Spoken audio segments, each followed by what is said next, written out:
نن د حج 5مه ورځ ده او تاسو اوس هم چیرته یئ؟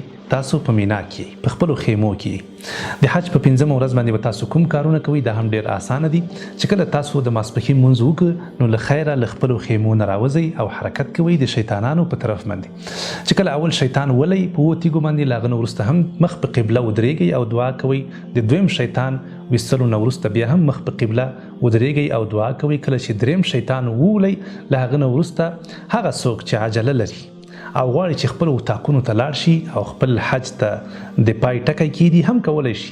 هیڅ کومه ګناه نه لري، مشکل نه لري، دی کولی شي چې نور حرکت وکړي او خپل اتاقونو ته راشي. خبره ختمه شوه، د دوی حج تمام شو. خو هغه څوک چې هغوی غواړي په غوره طریقه باندې عمل وکړي، په هغه طریقه باندې چې نبي علیه الصلاة والسلام حج کړی او ډیر ثواب او اجر لاسته راوړي، نو دته پکار دي چې دغه شیطانانو نه کته راشي.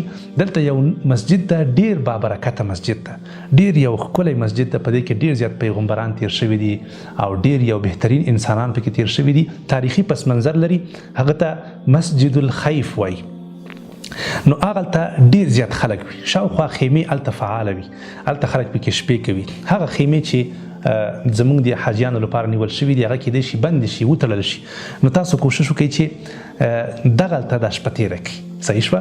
دغه شپه 5مه ورځ چې ستاسو شیطانانو وویستل، نو که څوک غواړي چې ډېر غوره طریقه باندې عمل وکړي، ډېر اجرونه او ثوابونه لاسته راوړي، نو دغه شیطانانو نه دې راوګرځېږي او هلته یو ډېر غټ مسجد ده، یو مسجد ده ډېر غټ.